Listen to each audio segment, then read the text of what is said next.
your badge doesn't work anymore." That's what the security guard said while I stood in the lobby with a 180-page proposal in my arms and my heels still wet from running through the morning rain. I blinked at him, water sliding off my blazer sleeves. "I'm not fired." He shrugged like it was above his pay grade, which, to be fair, everything was. Upstairs, the executive team was already clinking glasses over a quarterly report I built. Downstairs, I was being locked out of my own war room. The kicker?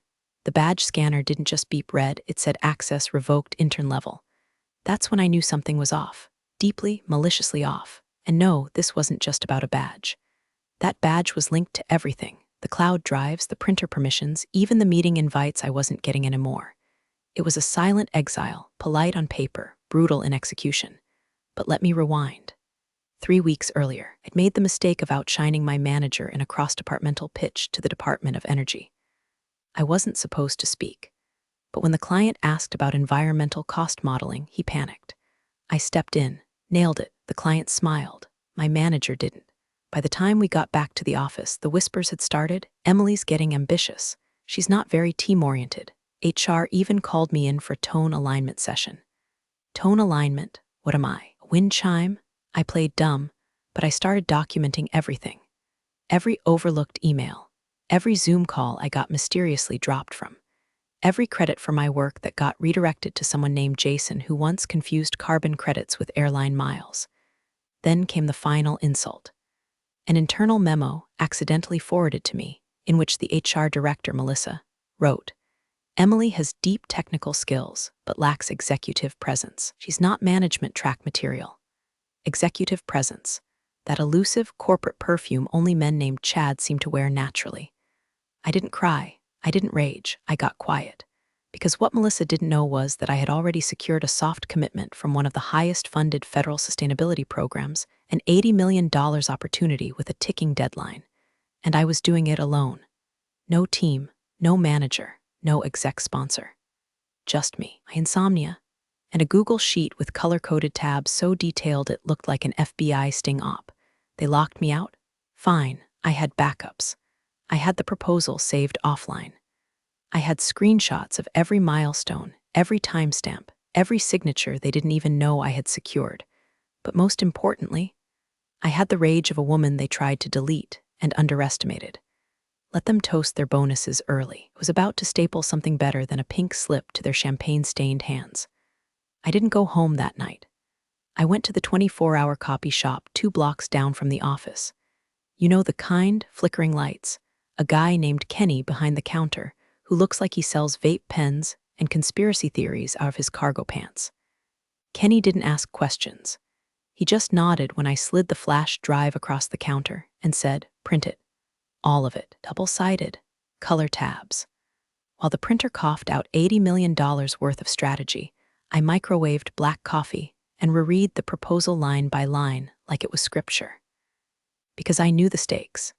If this went through, it would not only change our firm's standing with the Department of Energy, it would also unlock government-linked sustainability accounts we'd been trying to breach for 7 years. Same accounts the board called pipe dreams while they bought another espresso machine for the C-suite.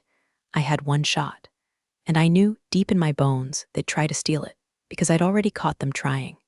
2 days before the badge lockout, I found my work in the wrong hands, literally. I walked into the second-floor conference room and saw Brad from Strategic Ops, newly promoted, still clueless, presenting my charts to the senior partners. My slides, my code, even the custom visualizations I coded in Python while binge-watching Frasier. He didn't even change the font. I stood in the back of the room and watched them nod, impressed. Brad gestured to the screen and said, "My team's been working nights to get this ready." His team? He thinks Google Translate and Chat GPT count as staff. I didn't interrupt. I let him finish. Then I walked straight to IT and requested access logs. Took some convincing, but I flashed enough credentials to rattle the junior guy behind the desk. 20 minutes later, I had everything. Brad had accessed my cloud drive at 2:37 a.m. the night before. My folder, my models, even the old drafts with my notes. That's when the shape of their plans snapped into view. They were going to push me out just long enough to submit the proposal without me, secure the win, take the credit, tell the board I was a difficult personality who wasn't a culture fit. They were going to erase me from my own success. But I didn't panic. I adapted. I repackaged the entire proposal, changed the submission path, rerouted the client contact through a private consultant I trusted from grad school. I embedded traceable edits and watermarked every PDF. If they tried to steal it again, I'd have legal proof, not just of plagiarism, but of intentional misrepresentation in a federal bid. That's felony territory. They wanted to bury me. I was already digging their grave with a titanium shovel, and I was just getting started. The next morning, I walked into the office like I wasn't radioactive, like my badge hadn't been downgraded to intern level, like Brad hadn't tried to stage a corporate identity theft with the confidence of a toddler in a PowerPoint suit. I wore red, not just any red, litigation red, the kind that dares HR to blink first, the kind that screams, "Yes, I will smile in your meeting while planning your professional autopsy." I brought the proposal in a matte black binder, tucked neatly under my arm, like a bomb disguised as an executive portfolio. By noon, I knew the trap had been fully set. I got the calendar invite from Melissa in HR. Quick sync to align on your future here. Smiling face with smiling eyes future, huh? She still thought I was playing chess while they played checkers. Sweetie, I built the damn board. I clicked accept. While I waited for the meeting, I watched Brad strut around the open floor like a Dollar Tree wolf of Wall Street, fake laughing with finance guys and offering unsolicited advice to interns about career pivots. His Bluetooth headset wasn't even connected. It was all for show. The only thing Brad ever pivoted was blame. I checked the news alerts. Nothing yet, which meant the agency hadn't released the bid award publicly, which meant I still had time, 2:00 p.m. sharp. I walked into HR with my binder, a USB drive, and a comm so rehearsed it could pass for boredom. Melissa smiled the kind of smile usually reserved for tax audits and divorce papers. "Emily," she purred, "thanks for coming in. I wanted to chat about your role, your future, some recent concerns about project collaboration." Ah, there it was, the soft pre-firing. "You've been working very independently," she went on, "and it's come up that your colleagues feel excluded, that perhaps you're not modeling the kind of collaborative behavior we value in leadership." Translation: you worked too hard without letting Brad plagiarize fast enough. I opened the binder. Didn't say a word, just placed it on the table between us and slid it forward like it was laminated proof of a war crime. She hesitated. Then she opened it. Her pupils actually dilated. I watched the blood leave her face like a reverse baptism.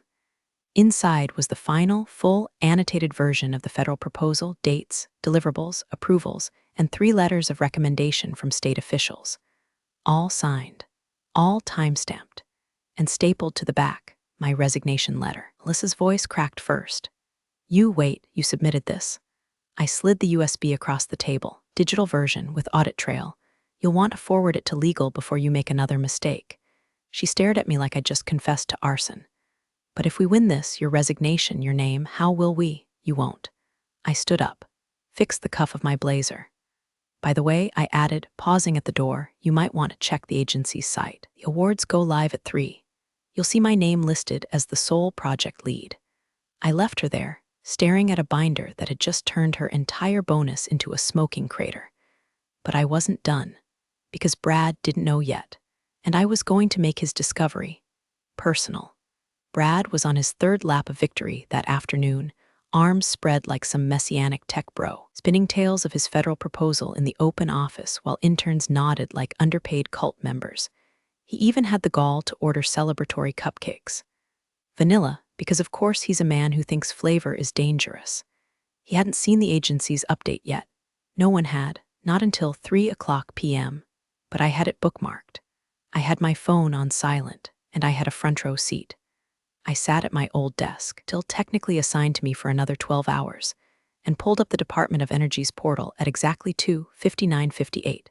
Refreshed, there it was.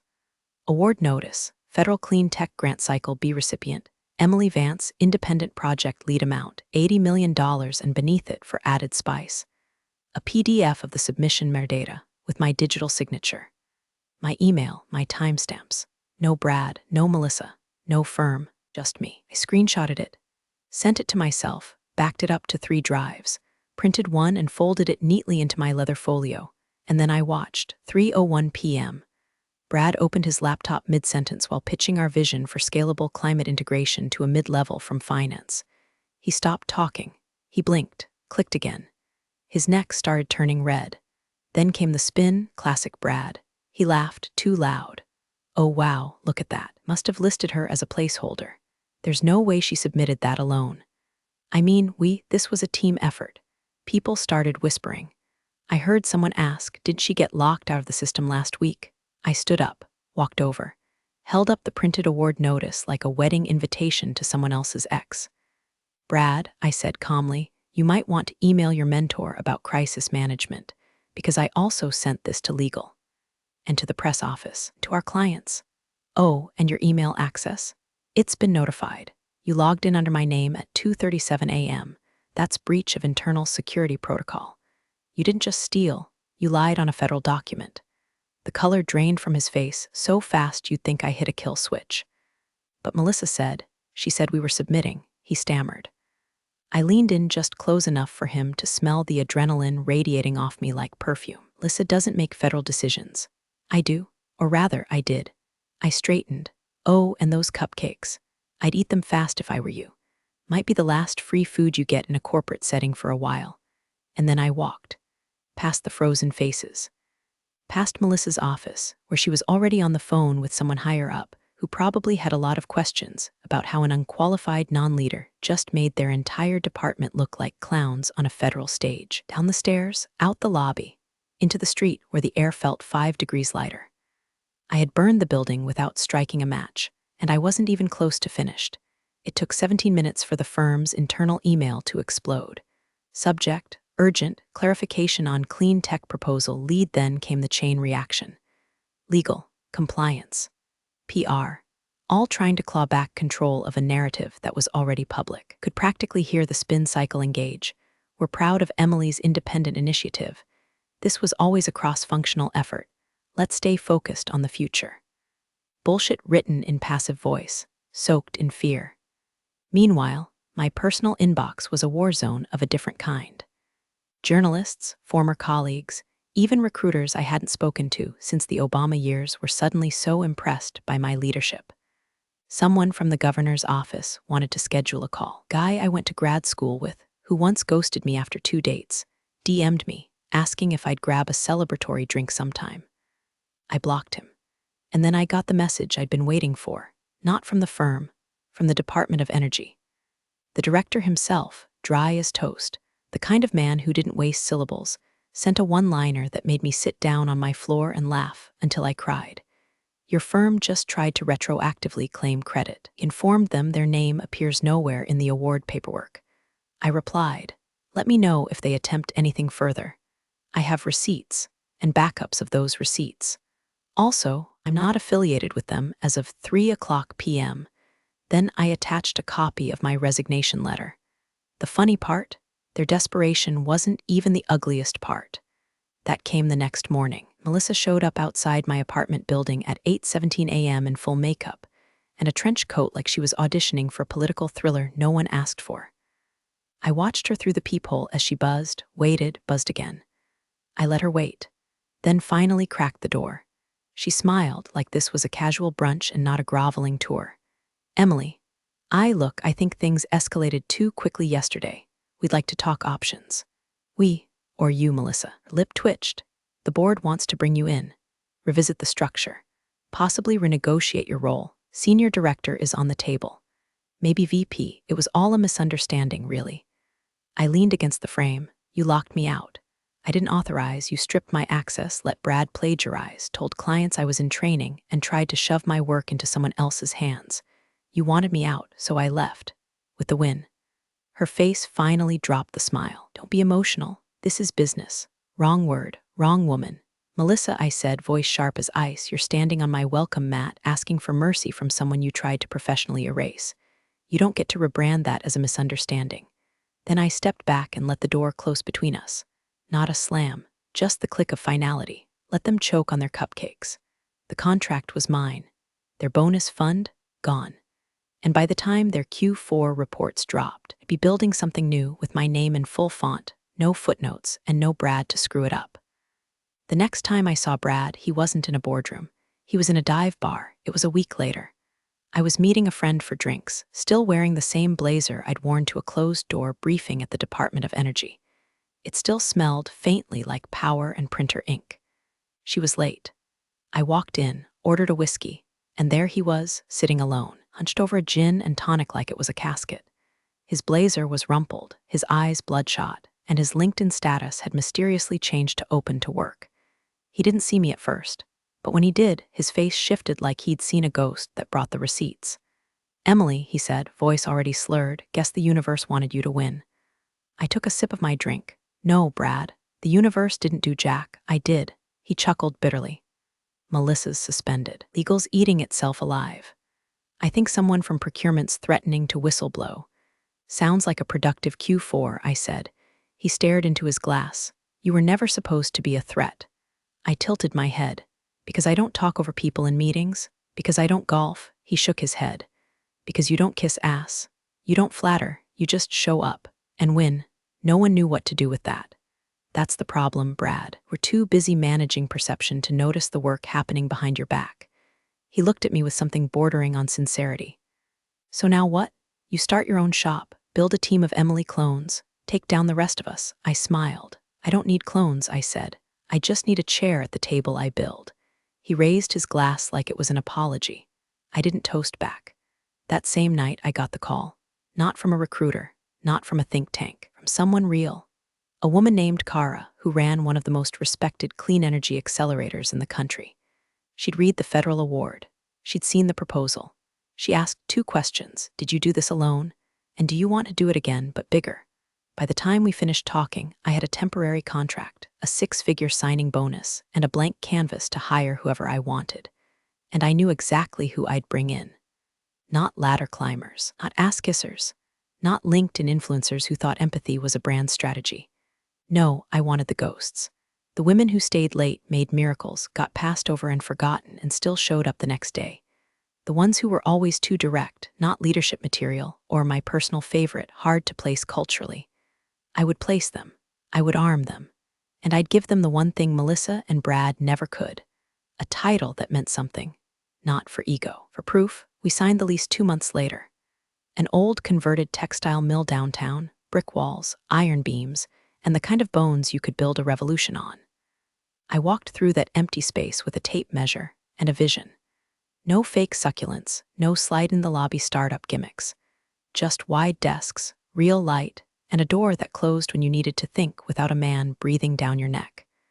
I named it Red Line Strategies, after all the lines they said I crossed, all the limits I shattered, and all the red they bled once I left.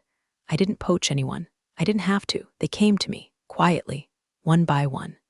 Sandra, who built the compliance frameworks Brad claimed as his own.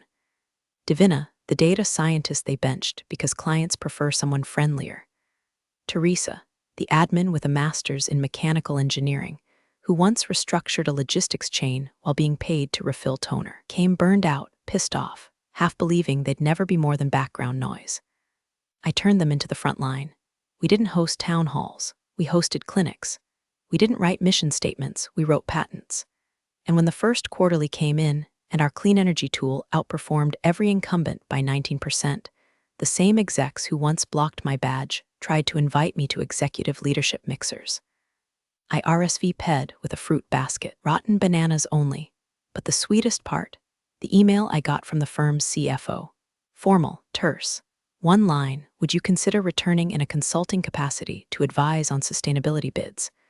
I forwarded it to my team with a subject line that read, "Comedy break." Brad, from what I heard, tried to pivot to real estate tech. Melissa quietly disappeared. Her LinkedIn now lists her as a wellness integration coach, which I'm pretty sure means she sells overpriced candles to women she once fired for having emotions. Meanwhile, we were asked to keynote at a summit. Not me, we, 3 of us stood on that stage, side by side, and presented our work. No one talked over us. No one circled back at our ideas into oblivion. We spoke. They listened. And then came the twist I didn't expect. After the event, as we were packing up, a young woman approached me, fresh out of grad school, eyes sharp, voice shaky.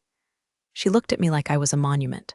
I read what you did, she said. The proposal, the resignation, the fallout. You gave me permission. I smiled. No, you already had it. I just reminded you.